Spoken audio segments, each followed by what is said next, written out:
जय जगन्नाथ सांग मैंने इपिर से गोटे प्रकार रेसिपी खाई खाई भारी बोर लगिला। तो चलतु आज करवा इपि परोटा।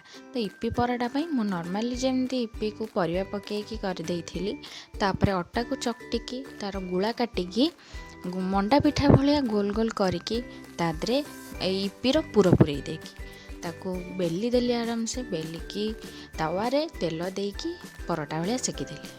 अलगा सेप करथिले भी होता किंतु ए गोल सेपटा मु करथिली।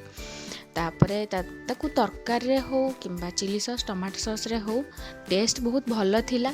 आ छोट छुआ मानक स्कूल टिफिन पाइन तो एटा पूरा परफेक्ट पेट पूरा आराम से पूरीबो आ बहुत टेस्टी भी थिला। निश्चय करिकी खांतु। आ जिबा पूर्व मो चैनल को लाइक शेयर और सब्सक्राइब करिकी जानतु।